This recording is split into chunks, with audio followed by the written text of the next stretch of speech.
사무엘상 1장 1절부터 8절까지 말씀 우리 함께 읽도록 합니다. 에브라임 산지 라마다임 소빔에 에브라임 사람 엘가나라 하는 사람이 있었으니 그는 여호함의 아들이요 엘리우의 손자요 도의 증손이요 숲의 현손이더라. 그에게 두 아내가 있었으니 한 사람의 이름은 한나요 한 사람의 이름은 분인나라. 분인나에게는 자식이 있고 한나에게는 자식이 없었더라. 이 사람이 매년 자기 성읍에서 나와서 실로에 올라가서 만군의 여호와께 예배하며 제사를 드렸는데 엘리의 두 아들 홈니와 비느하스가 여호와의 제사장으로 거기에 있었더라.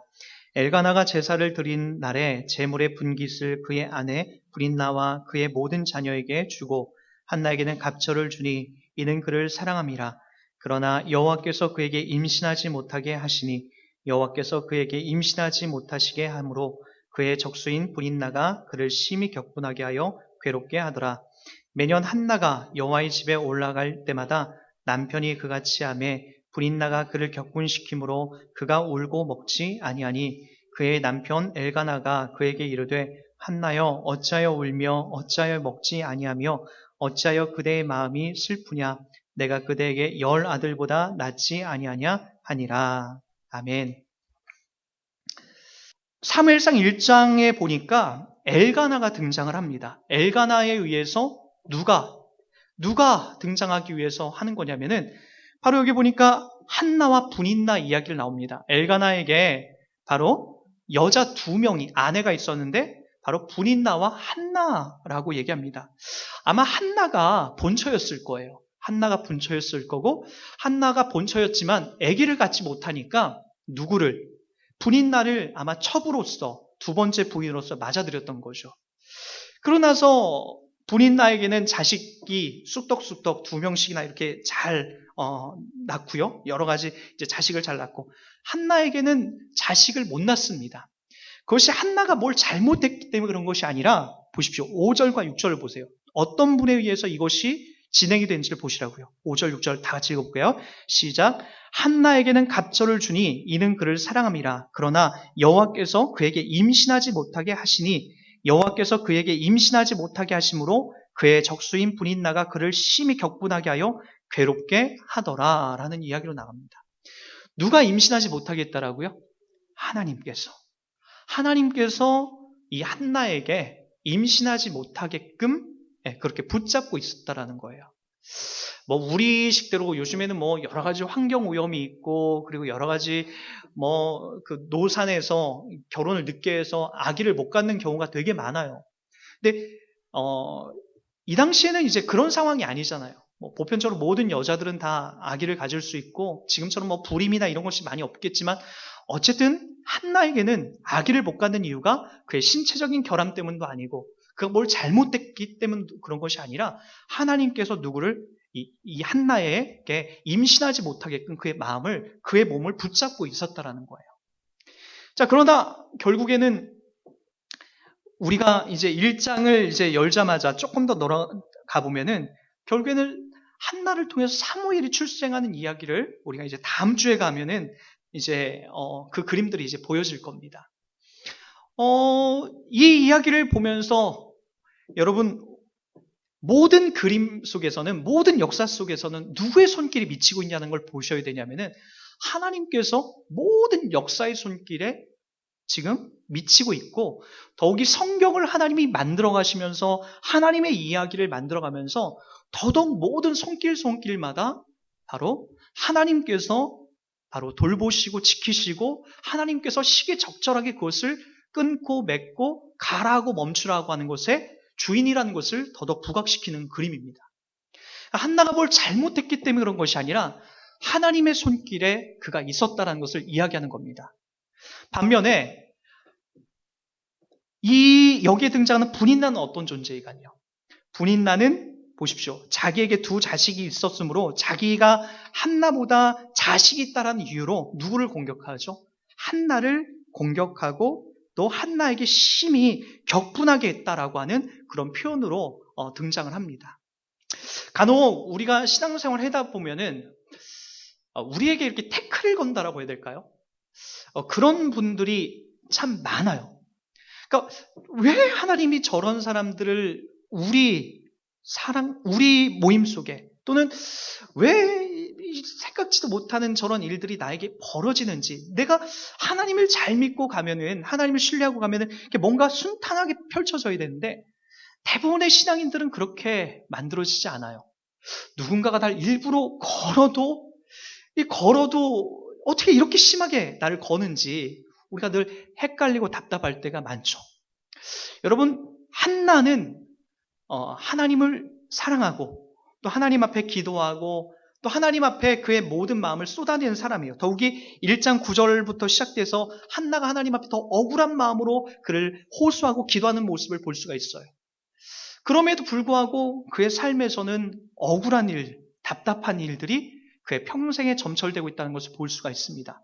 여러분, 이런 그림과 아주 비슷한 그림이 있죠. 구약 성경 창세기에도 창세기 16장에 보면 이런 그림이 나와요. 누구의 이야기죠? 아브람과 사라의 이야기도 바로 그렇게 등장합니다. 그냥 하나님께서 사라에게 자식을 그냥 주면 되는데 하나님께서 일부러 오랜 시간 질질 끄십니다. 오랜 시간 끌어서 결국에는 아브라함이 믿음을 의심하게 돼서 결국에는 그의 몸종이었던 하갈을 통해서 자식을 갖게 해요. 근데 자식을 갖다 보니까 이 하갈이 누구를? 바로 이 한나가 아니라 사례를 아주 그냥 막 무시하게 되고 그를 막 박대하게 돼요. 자식도 못 낳고 아들도 못 낳는다는 이유 때문에. 여러분이 그냥 이렇게 사라에게 편안하게 주면 되는데 사라에게 그런 길을 하나님이 허락하지 않으세요. 그에게 태클 거는, 그를 아주 힘들게 하는 그런 일들을 벌어지게 시작하더라는 거예요. 오늘 본문에도 똑같죠. 누구를 동장해서 바로 이 분인날을 등장시킴으로써 한나가 얼마나 더 갈급하고 더 괴로운 인생으로 그가 치닫게 되는지를 보기 시작한다는 거죠. 여러분, 우리의 인생 속에서 이런 그림을 보면은, 가만히 보면은 하나님이 우리를 정말로 순적하게만 몰아넣는 분으로 이렇게 보여지지 않아요. 우리 한번 이 부분을 좀 더 이해하기 위해서는 우리 한번 신약 성경 로마서 11장으로 한번 가보도록 하겠습니다. 11장 25절부터 한번 보도록 할까요? 네, 로마서 11장입니다.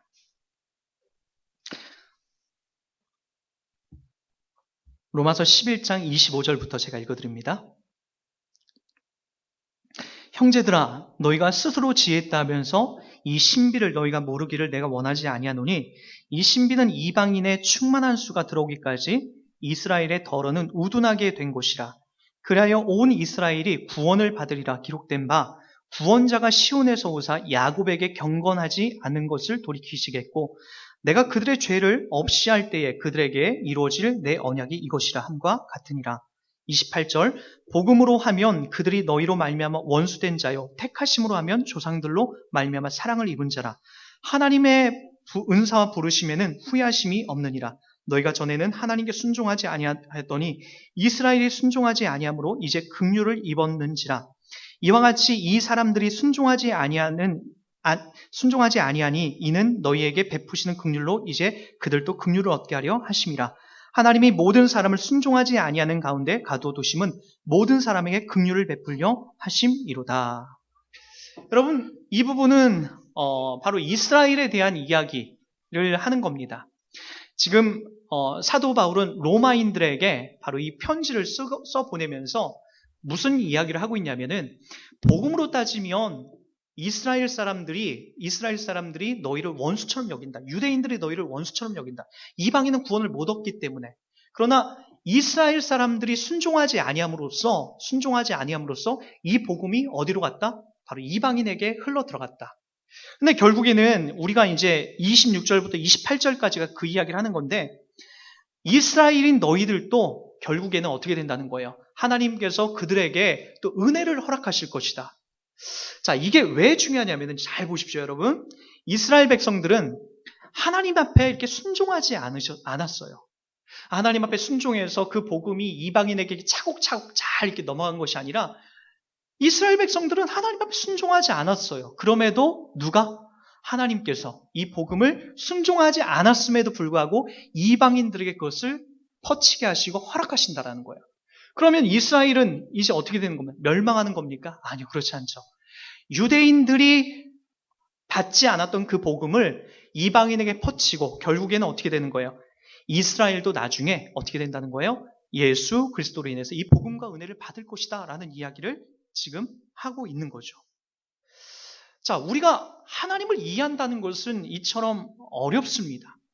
하나님의 하시는 일, 계획, 우리는 납득이 안 갈 때가 너무나 많아요.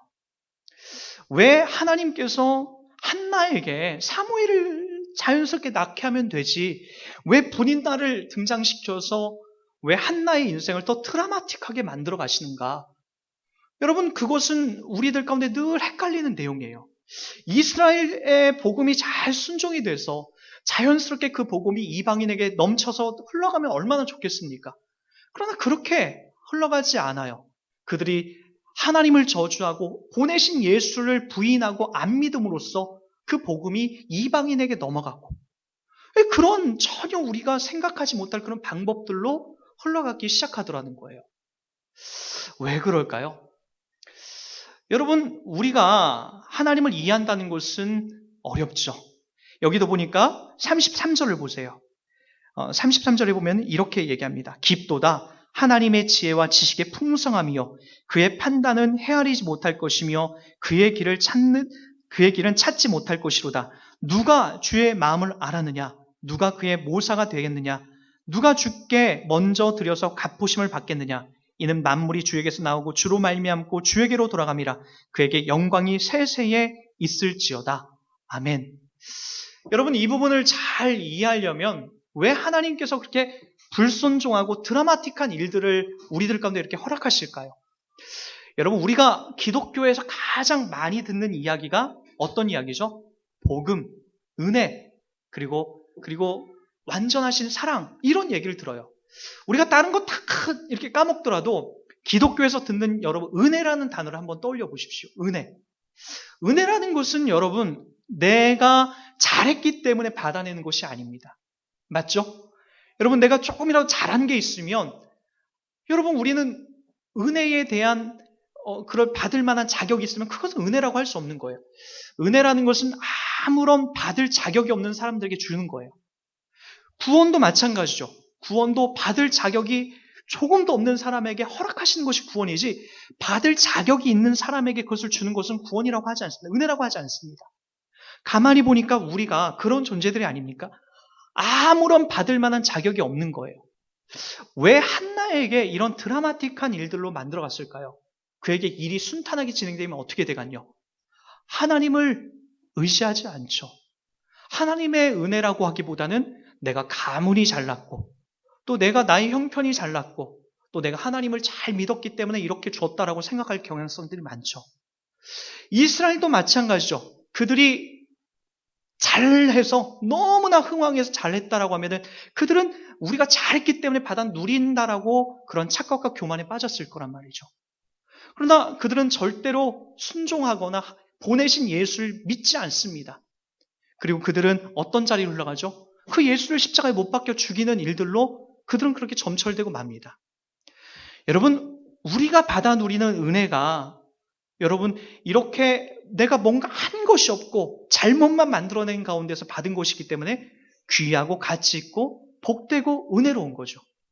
그리고 하나님께서 그것을 은혜로 붙잡고 가고 있다는 것을 더더욱 명확하게 이야기하고 있는 거죠. 여러분, 한나에게 오늘 이와 같은 아주 처절한 고통과 고난의 자리를 허락하신 것은 바로 하나님의 은혜가 더 큰 은혜로서 다가오기 위함이죠. 여러분, 우리 인간들은 분명합니다. 저도 마찬가지예요. 이렇게 가끔가다 우리가 이렇게 일이 너무나 잘 풀릴 때가 있어요. 순적하게 너무나 잘 풀려요. 보통 저도 이제 교회에서 부교육자 시절에 이제 제가 맨 처음에 사역했던 두 번째로 사역했던 교회가 저 민통선 안에 있는 마조 성결교회라는 곳이었어요. 그곳에 이제 처음에 갔는데, 부임에 갔는데 주일학교 아이들이 2명, 3명 이렇게 처음에 와 있었어요. 예, 또 6학년 애들 2명, 그리고 조그만 꼬맹이 1명, 그리고 3명이 있었어요. 근데 거기서 그 민통선 안에서 제가 부여받은 사명이 주일학교 학생부였는데 주일학교를 정말 열심히 했어요. 열심히 해가지고 그 동네 저 멀리까지 차량 운행을 하면서 제가 나올 때 한 30여 명 가까이가 2년 만에 그렇게 만들어졌어요. 그거 뭐 이렇게 어려운 게 아니었어요. 아이들에게 뭐 친절하게 얘기하고 내가 차량 운행을 다 해줄 테니까 그런 것들이 잘 안 했었기 때문에 그렇게 안 모아졌던 거죠. 근데 그렇게 한 2-3명 모이던 그 주일학교 애들이 나중에 30명이 되니까 교회에서 성도님들이 봐주는 그런 모습들이 막 다른 거예요. 와, 우리 전사님 대단하다. 이런 전례가 없었는데 이 민통선 안에서 어떻게 이렇게 애들이 많이 왔냐라고. 막 그렇게 사람들이 칭송해주고 저는 뭐 하는 것마다 다 잘 됐었어요. 뭐 뭐든지 막 형통하게 되고 잘 되니까 그것에 대한 능력이 하나님이 나에게 주신 은혜라고 생각하기보다는 내가 잘나서, 내가 괜찮아서, 그리고 내가 손대면 뭐든지 잘 되고 있다라고 하는 그런 교만함으로 내가 흘러가기 시작하더라고요. 그러면서 그 언저리 20대 중반, 후반까지 기도했던 게 하나님 저 손대는 것마다 잘 되니까 하나님 저는 10,000명 목회되게 해주세요. 그때의 기도 제목이 다 그런 거였어요. 많은 사람들이 와서 정말로 막 많은 사람이 몰려오는 그런 교회가 되게 해주세요. 라고 기도를 했죠. 그러나 그렇게만 될 줄 알았는데 그 이후에 왔던 교회가 이제 효민교회였고요. 아주 납작 엎드려지게 된 계기가 됐었고 그러고 나서 또 시흥교회 가서 청년부를 맡으면서 참 너무나 이 강하고 센 아이들을 만나면서 참 많이 힘들고 어려웠던 그런 시간들을 보내게 됐던 거죠. 오늘 제가 누구를 만났냐면은 그 당시에 저와 함께 그 사역을 했던 한 청년이 찾아왔어요. 한 청년이 찾아와가지고 뭐라고 얘기하냐면은 이렇게 그 자기가 이렇게 그 하려고 했던 11조도 저희 교회한테 좀 하고 싶다고 하면서 11조도 가져오고 또 목사님하고 함께 했었던 그런 시간들에 있어서 고마운 이야기를 막 이렇게 얘기하더라고요. 근데 그 당시에 그 친구가 저한테 좋은 말만 했던 거 아니거든요. 막 어떤 때는 막 목사님 지금 애들 이렇게 하면 안 될 것 같습니다. 막 이렇게 목사님 방향성에 대해 다시 한번 재고해 주십시오. 저를 많이 또 때때로는 힘들게 했던 그런 애거든요. 근데 오늘 찾아와서 본인이 목사님이 가고 나서 여러 가지 이제 성경 말씀에 대해서 또 다른 교회를 이렇게 접하면서 많이 이렇게 깨닫고 변화가 됐다라고 얘기해요. 왜 하나님이 그 당시에 나에게 이렇게 막 박수 쳐주면서 목사님 잘한다라고 하는 사람들은 조금 있고 왜 이렇게 나를 힘들게 하는 사람들이 많이 있는지 오늘 한나의 입장을 보면서 더더욱 많이 제가 확인하게 됐던 거죠. 간혹 우리의 신앙의 여정도 이와 똑같다는 걸 다시 한번 말씀드리고 싶습니다. 우리가 가는 인생의 여정 속에 하나님은 드라마틱한 일들로 우리를 하나님이 하나님 되시게 하는 것을 더더욱 많이 부각시킵니다. 한나에게 분인나가 있게 하고 한나에게 아기를 갖지 못하게 함으로써 결국에는 그가 누구만을 바라보게끔 하시냐면 하나님만을 바라보게끔 하게 된다. 이 장면이 끝나자마자 한나는 억울한 마음을 가지고 하나님 앞에 가서 하소연을 하는 거죠. 살려주세요, 하나님. 도와주세요, 하나님. 나의 심정을 헤아려 주세요.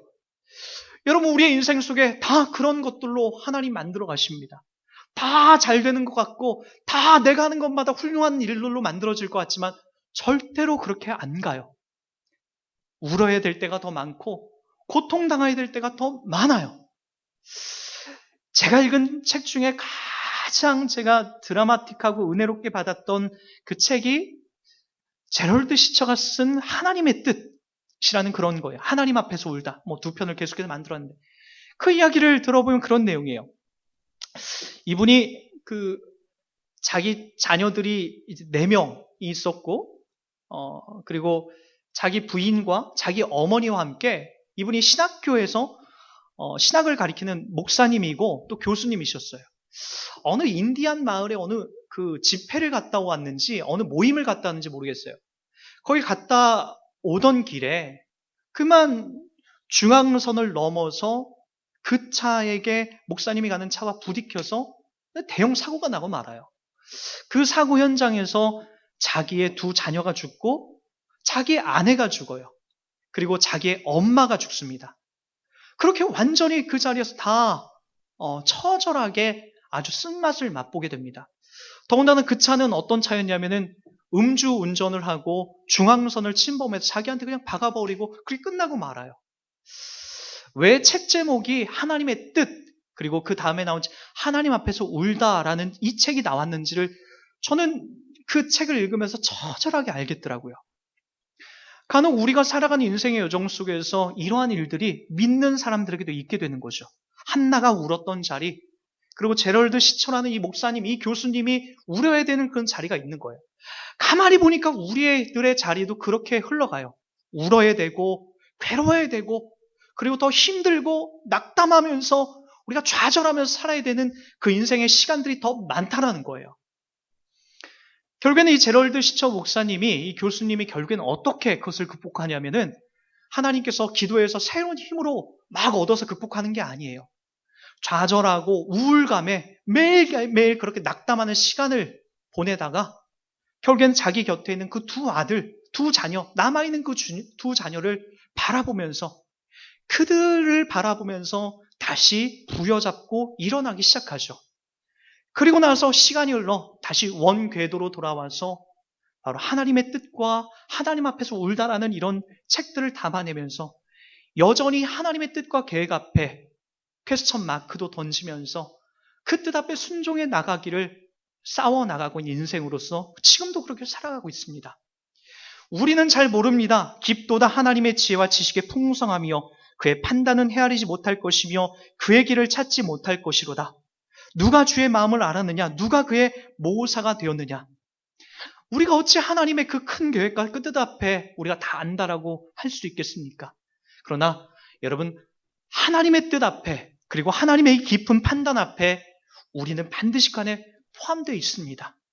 괴롭고 힘든 날이 우리들 가운데 있겠지만, 그리고 괴롭고 어려운 일들이 매일같이 눈물 흘려야 되는 그런 날들이, 그런 시간들이 우리들 가운데 있겠지만 결국에는 하나님께서 우리를 붙잡고 있다는 것을 우리의 인생의 마지막에 그 종착역에 가서 우리는 알게 될 겁니다.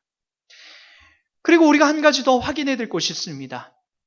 우리가 이 땅에서 울면서 괴로운 인생을 담아내면서 우리는 분명히 더 성장하고 성숙합니다. 더 깊어집니다. 우리가 매일같이 잘되고 매일같이 부강하고 매일같이 모든 이 형통한 사람들은 여러분 가만히 보면 인생의 신앙의 깊이가 안 느껴집니다. 그러나 인생의 쓴맛을 보고 괴로운 길을 간 사람들, 어렵고 낙담한 길에 서본 사람들은 분명히 인생이 그렇게 호락호락하지 않다는 것, 그리고 하나님이 그렇게 우리들 가운데 쉬운 길만을 허락하지 않는다는 것을 금방 압니다.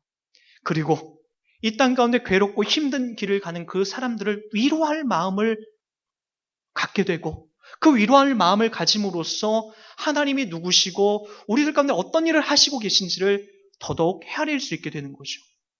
저는 여러분들이 그와 같은 깊은 사람들이 되었으면 좋겠습니다.